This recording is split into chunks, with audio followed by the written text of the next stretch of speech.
Okay, we'll get started. So I'm going to talk about security monitoring, but first I'm going to talk about me. I'm Gareth R. everywhere on the internet. I work for the UK government. I work for the UK government digital service, which makes me a civil servant. So yeah, don't hit me. But actually, we're pretty cool. People think so on the internet. I'm a bunch of projects, things like Vagrant Boxers. I do DevOps Weekly newsletter. I write code when I get a chance. The last code I wrote was actually some Lua to make Nginx do some crazy JSON validation. But what am I actually here to talk about? I'm here to talk about security monitoring. Because I don't think lots of people consider testing for security actually at all, and they certainly don't often do a lot of monitoring around it. And I think there's two arguments really why. One of them I think is if you like, the continuous delivery argument. So how often do you change your applications? Hands up, every week, every day, every month. People are changing applications a lot more frequently. How often do you conduct a penetration test? I'm going to bet, in nearly all cases, you deploy code a lot more often than you conduct a penetration test. This has got to be a bad thing. The other argument as well is I think sort of the security is part of quality assurance. So testing used to be manual, slow, expensive. There might have been a separate department, a separate team, a separate company. It was outsourced. It was done after everything was developed. But not everywhere, but increasingly testing is now, it's automated, it's fast, it's done on every commit, it's integrated with building software. Security testing, I think, in most cases, is still manual, slow, and expensive. It's done at a distance by people in a different company, in a different building, who may or may not talk to, or have the ability to talk to, the operations people and the developers who are building things. So, I think that's the problem. I'm going to talk a bit about reactive security monitoring and talk about proactive security monitoring. So some tools can be used to just simply sit there and do nothing until you're attacked and then collect data, react to that situation. But actually, why wait around for people to attack you when you can attack yourself? And I'll talk a little bit about why I don't think this is happening a lot. And what we can, as a community, can do about it. So, by reactive, what I'm talking about are tools that I say sit there, do nothing, unless there is some sort of perceived attack, at which point they do something. And how can we tie that in with our monitoring systems? So this is pretty much a rundown of tools that some people might be familiar with, might be using even, other people might not be, and a little bit about how to sort of like get data out of them and into the systems that a lot of people have been talking about today, like Logstash, like Kibana, like Graphite. So, who's come across RK Hunter? Yeah, scattering of people. Basically, it's a rootkit hunter. It's a scanner. It's basically a command line application with a whole bunch of flags that you can run on various flavors of Unix systems, and it will detect sort of known signatures of basically compromised systems. It checks a lot of other sort of common things as well around sort of file system permissions and some changes to files. And as I say, it's a command line tool, and it outputs a big load of stuff like this. And actually, it's reams and reams and reams of this. It's doing loads of checks. It'll run in sort of a second or so. And what we can see here is that it's found something. And that's fine, but basically it's a tool that's designed to be run by a person who's going to look at these things. I don't want to log on to boxes and run commands. I've got many boxes, and people have got many, many more boxes. You don't want people getting onto commands, it's just boring. It's time-consuming, it's error-prone, it's not going to happen. But we have cron, so we can run that all the time.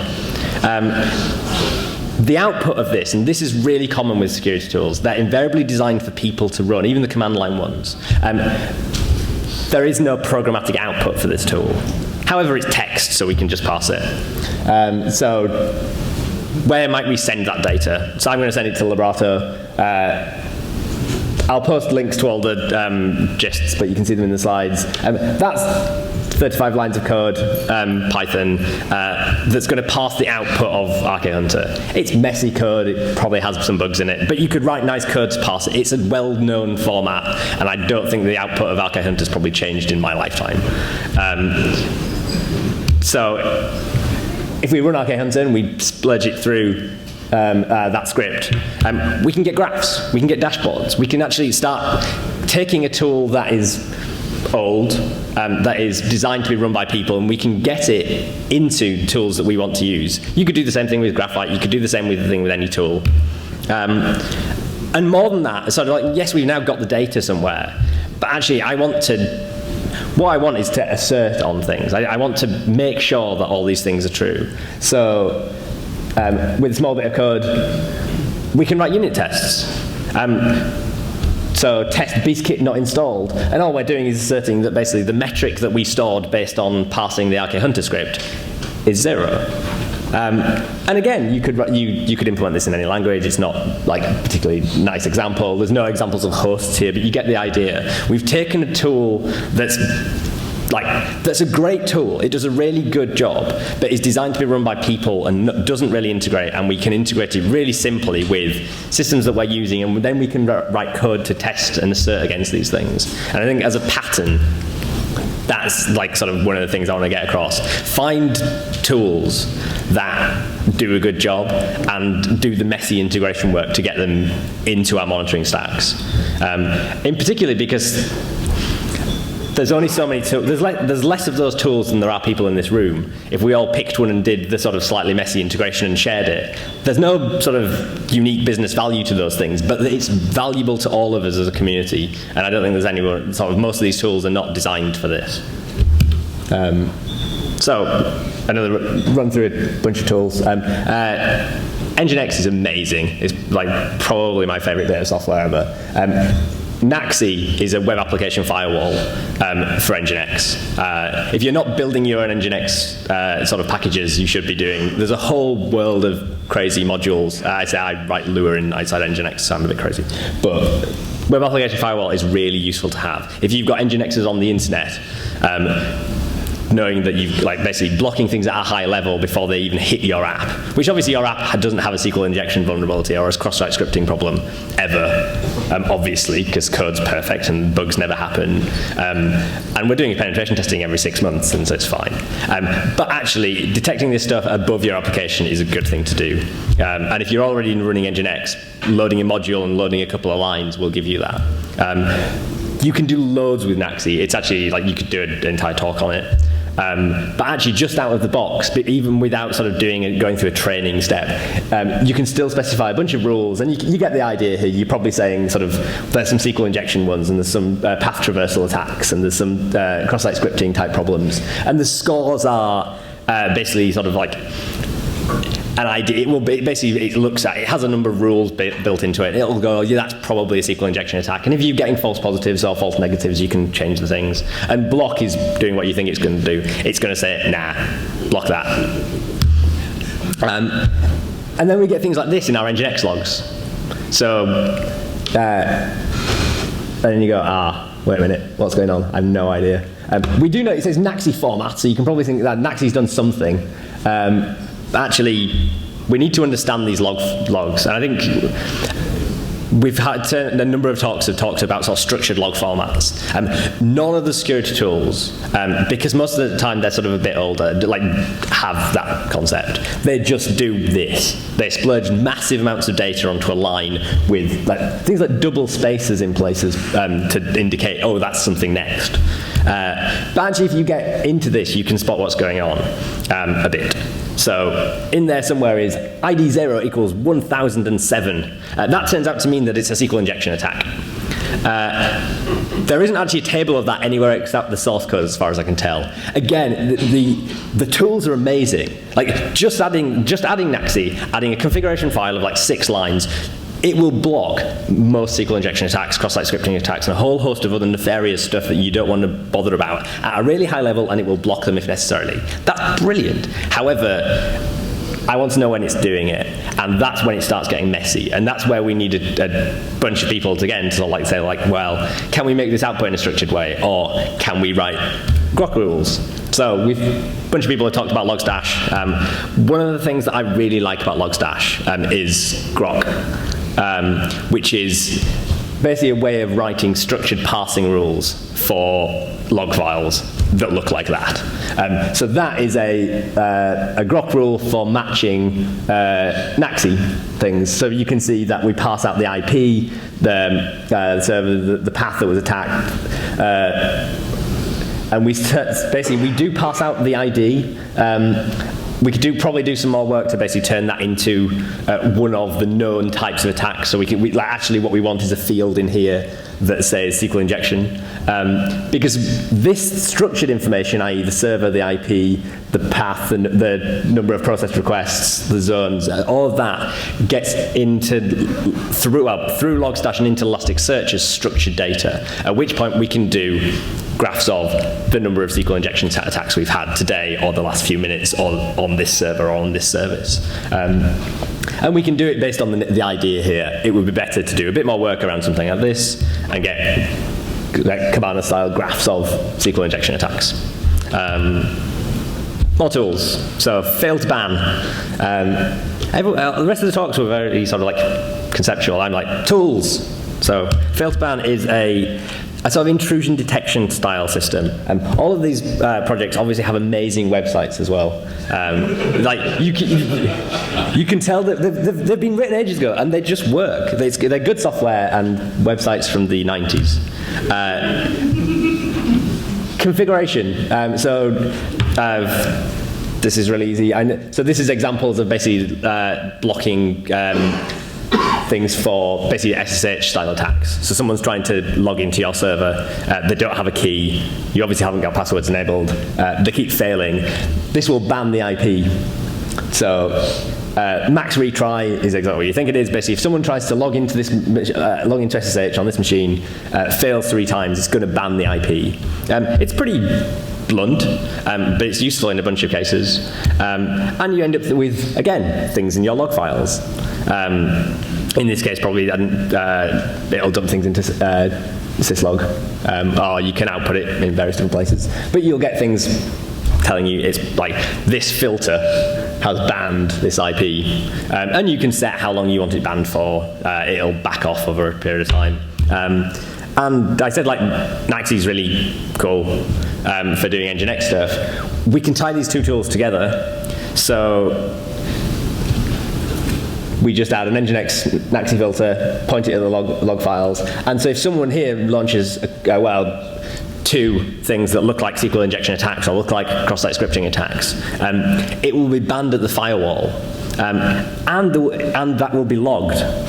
So actually, if I want to ban it at a higher level for a longer period of time, so I've got this is host firewalls. If I've got a bunch of sort of outer firewalls, I can pass that out of my logs and update my firewall rules and ban it forever or ban it at a higher level where I can deal with it easily.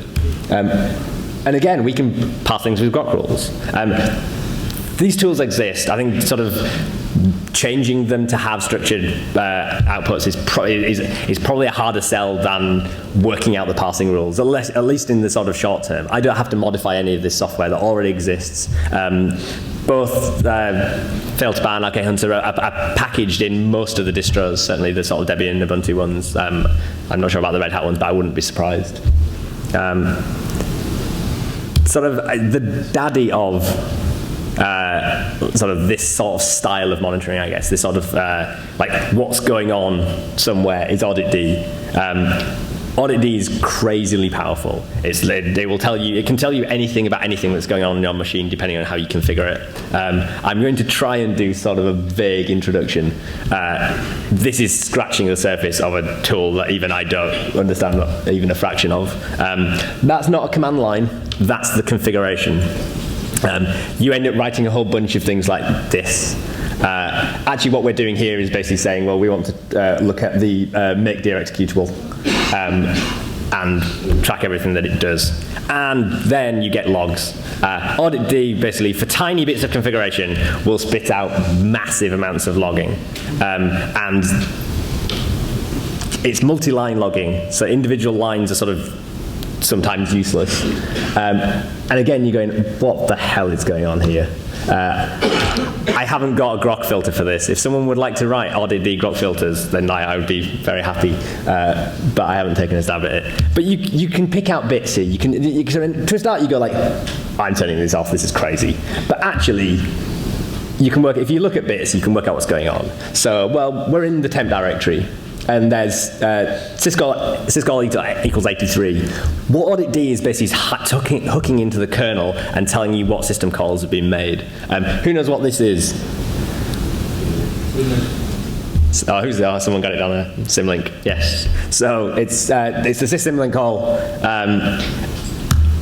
Luckily, there's a big reference on the internet for people who haven't memorized all the system calls. But it turns out you need this information in order to make sense of the log files. Again, grok's not the tool to do that, but basically, it would be lovely if you can get the information into Elasticsearch, and you can. It's just a matter of someone writing the code.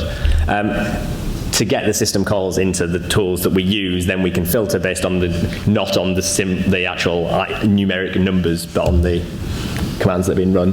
And it's running that, and basically you can see this. And so you get the idea, it's created a symlink in Vagrant Puppet in temp. So it's a Vagrant up with a Puppet provisioner. Audit D can track any executable, any command, any system call.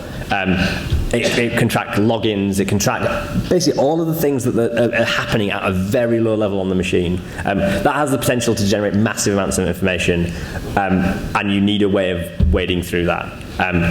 But the power is there to do anything you sort of want to do. And I think sort of getting good integrations with Audit D for tools, I say, is a question mark I haven't solved, but I would love someone else to do it. So that's sort of a bunch of passive tools, some of which people are using, some of which they might have heard of, but that can be integrated in different ways, sometimes messily, sometimes not, with our monitoring stacks. Now's the sort of more interesting bit, which is sort of penetration testing tools. So this is a bit of an aside before I come on to start tying it into the monitoring. It turns out there's a massive number of really good open source penetration and testing tools. But they're all real ones, and in my experience, basically, developers, operations people, and I counted myself amongst this sort of relatively recently, couldn't name one of those. They'd sort of, they might go, oh, nmap, and then they might go, Metasploit, and then they go, yeah, I don't know. I'm out. It turns out there's loads of them, but they're generally speaking from a community that isn't developers, isn't operations, and that are missing from a bunch of the sort of conversations that are going on that are tying those two groups together at the moment. The security people are definitely somewhere else, possibly in a building with no windows and locked doors, and we sort of need to fix that.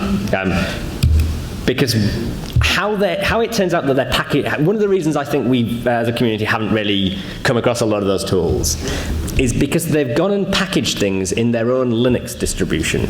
Actually, several Linux distributions. So if someone said, oh, I've come across this really cool tool, it's called Graphite, you should really check it out, it's graphs, it's brilliant. And someone said, oh, yep, okay, I'll do that. And you went along to the Graphite website and it said, so what you do is you take this Linux distribution and you're like, yeah, no. I'm out at that point. Like, yeah, maybe there's only packages for some tool, like sort of some distros and not others, and maybe you have to roll your own. But and it's not a virtual image. It's an entire fork of Debian is Backtrack. And there's a bunch of others that take the same approach. It sounds crazy from a few years ago, and now with tools like Chef and Puppet and tools like Vagrant, and the ways that the sort of developers and operations people are sharing like access to tools now, it's crazy. It is a massive barrier to entry, and they need to come out. They're basically, we need to get these tools out of those distros. It's bonkers. So I've been doing a bit of work to expose some of these tools. So there's a repo called Pen Testing Playground, which is actually just, it's a Vagrant, multi-box Vagrant setup with some Puppet recipes that will basically install all of those penetration testing tools that I mentioned onto one machine.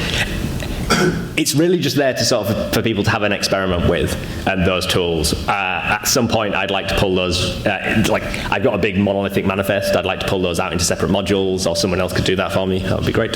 As well as penetration testing tools, it actually comes with a vulnerable web app. These things are hilarious. People build web applications with designed vulnerabilities in them, partly so you can partly so you can test tools, partly so you can demonstrate to scared people. So what I'd love to see is the ability to skin this as your own website and just freak colleagues out. Because obviously people go, yeah, well, the website looks rubbish, so of course it's got security vulnerabilities. But if you could add like a sort of a simple skin to this to make it look like your website, and then you could exploit it, people would get scared. And Marco Pico is, I say, it's 3 years old, but it's on GitHub. And I said there's a Puppet module that I wrote to install it. Do not run this on a production system, because it basically is just a massive backdoor. But if you're playing with tools, it's useful to have something that has known exploits, because then you can get a feel for the tools and then you can go on from there. So there are a bunch of tools, it turns out, that most developers, I think most operations people haven't come across. I'll demonstrate a few of them in a second.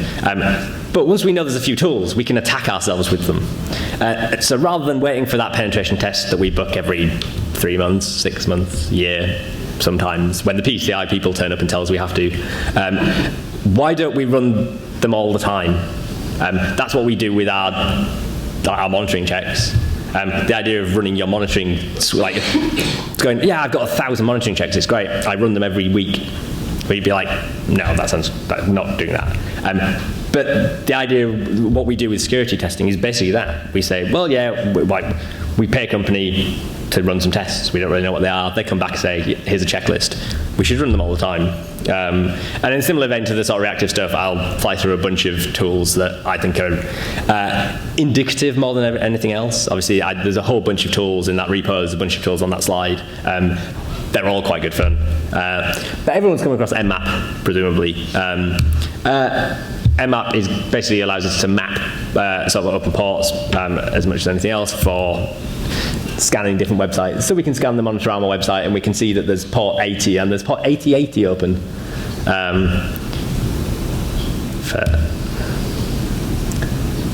But again, it's a command line tool that's designed to be run by people. Except mmap actually has really good programmatic output. Instead of like the sort of output like this, we can get that output in XML. It also has really good bindings and a whole host of different programming languages. So as a really simple Ruby example, this is actually, again, something that I did earlier was use like nose tests for Python. This is Ruby and using RSpec. Taking testing frameworks and wrapping these tools feels like a really good sort of pattern, because then we can make assertions. So we can do things like, it should have one port open, because, well, why is 8080 open on the Monitorama website? And obviously that test would fail. Maybe that's fine, so that should be 2. We could actually go further than that, and we could have assertions that port 80 should be open, port 8080 should be open, everything else should be closed. You can see how you could evolve from here to a test suite that is basically, you can run all the time on either public interfaces, you can run all the time on internal interfaces to ensure things are as they should be. And you've got a code definition of how they should be, which we know from configuration management, we know from sort of like trying to do sort of monitoring driven development that with infrastructure, that these types, like having an executable artifact that we can reason about in the middle, that we can run to approve these things, works really well for sharing, for scaling out, for making sure things changes over time don't actually negatively impact us. And so we can run those tests, and as I said, there's actually 2 ports open, so it fails. And we've got a test suite that we can run. But we've got a test suite that we can run, and we can now this is still a command I can run that outputs. But basically, one of the nice things I like about wrapping things with testing frameworks is invariably they have a way of outputting things in different ways. So RSpec has Lindsay's here somewhere. He wrote a Cucumber, basically a Cucumber outputter for Nagios plugin format. So it would be really easy to output this in a way that's compatible with using Nagios. You could output this in any way you choose. There's an abstraction there. So whatever monitoring system you're using, you can output that into it. But we've got nice code that everyone can reason about, and we've got an integration point. But Nmap, yeah, everyone sort of knows Nmap. It's not really a penetration testing tool. It's a good starting point because it gives you some discovery. Way more interesting are the sort of web application security scanners. So this is Arachne. There's a bunch of these, W3AF, Nikto, Skipfish, OWASP Zap. I'm picking on this one for no particular reason. They're all quite cool. They're all quite nefarious. As I said, they generally come under this banner of sort of web application security scanners. And what they're going to do is basically, they're going to attack your website. Arachne, as a sort of picture there, suggests it has got a web interface, that if people like that. Who cares about web interfaces? It's got a command line interface, much more interesting in this. So I didn't run this before anyone accuses me of breaking some German laws. Arachne will, in here, will attack the Monitorama EU website and looking for cross-site XSS holes. There's a bunch of different modules for different attacks. You can write your own, but it comes with a whole bunch of them baked in. And it will output, again, this isn't actually from that website. You can see it's from a local one that does have problems. It will find them. So this is against that Wacko Pico vulnerable web application. And you can see it found 2 issues pointing at this pictures search, which has a documented cross-site scripting problem. This tool found it. So now imagine running this tool against your entire site whenever you change any code. That sounds like a good thing to do. You might run into implementation problems with regards to that taking a while, so you might not do it on every commit, or you might do it in the background. That's more to do with the size of your operation, how much you can throw at these things. But running it sometimes is better than waiting for someone to either hack your website or do a penetration test and maybe find these things. So, one of the few projects that actually is already underway, basically trying to bind a bunch of this stuff together, is Gauntlet. Gauntlet is actually, it's Cucumber and security tool integration. It's basically saying, well, there's a bunch of these tools that no one knows about, and Cucumber is the sort of the human language sort of writable testing framework. And it officially supports curl Nmap SSLIs, which is basically checking SSL certificates, SQL map, SQL things. And you can write test suites like this. So this is one where basically we're checking what happens if we send different methods. Like basically, maybe you find error conditions basically when you send patch. What does your application do? Don't know. Maybe it exposes data that I can use to attack it. But in a similar way to sort of the Nmap stuff, like attacking something with curl, really. But we can do it, and we can get outputs, and we can find that Google basically sends a 4 or 5 for those methods. More interesting is what they're trying to do, which is basically integrate with a bunch of the tools that I mentioned earlier. There's support in master that it's not documented anywhere for Durban and Arachne. So we just talked about Arachne. Arachne can do SQL injection. It can do cross-site scripting attacks. So we can write things like using Arachne, look for cross-site scripting on this URL. There's a bit of boilerplate there, partly to do with a sort of an infinite calendar problem with Wacko Pico, partly to do with the sort of the API for the Arachne stuff isn't like great yet. I think that's one of the reasons why it's not documented. But even so, you could abstract that away behind something else, and basically we just care about that website, that URL. Are there any? And we're basically saying there shouldn't be any cross-site scripting problems on that URL.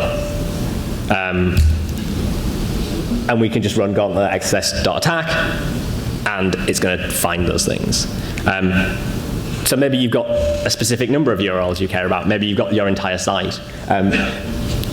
You can then get this stuff to output, as I said, basically into Nagios very easily, into however you, like, it's just, at this point, basically, it's in our world. It's the test suite. It's running a unit test. We've written some code there. Other people have already done the integration. So, I say I've flown through tools, and hopefully with a sort of an argument for why this is a good thing to do. So I'm going to pretend I have convinced you. The things I think we can do is sort of, like I say, use penetration tests not as the sort of, to like once in a while, sort of to find out what's wrong with your application. There are things wrong with your application, sorry. That's not telling you anything. Use penetration tests to discover how people attack you, so you can sort of shore up those bits of the stack that look more vulnerable first. Put more auditing around it. Put more sort of like active, passive banning stuff. And use security monitoring to build and maintain the checklists. It's really expensive to use penetration testing once every blue moon to build a checklist that your developers then fix the problems of, and then you retest. Use automation to do that. It's way cheaper. It's way faster, and your feedback cycles are tiny.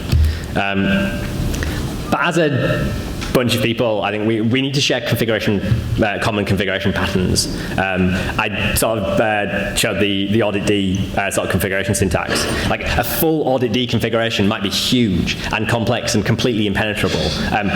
But people have them. Lots of people have them. Putting those things on the internet with good comments would be a service to the community. A bunch of the sort of problems that we have are the same fundamentally, and we don't need bespoke audit-D configurations or bespoke fail-to-ban configurations when actually a whole bunch of us are putting things on the internet. Help with packaging and configuration management. As I say, that you'll find very few of the sort of penetration testing tools with sort of chef recipes or puppet recipes or whatever.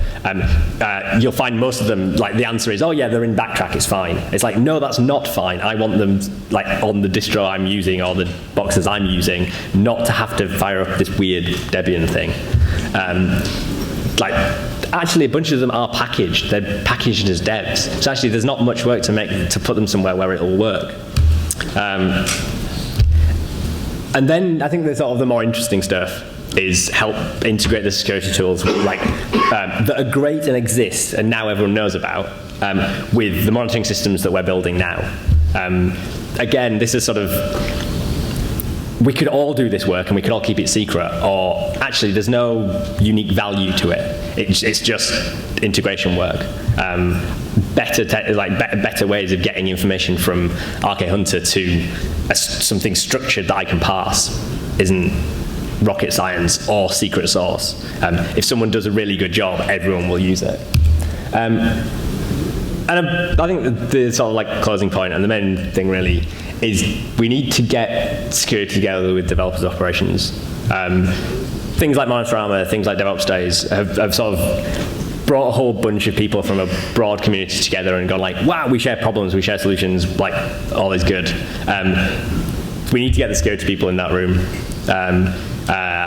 If anyone has security friends, like drag them along.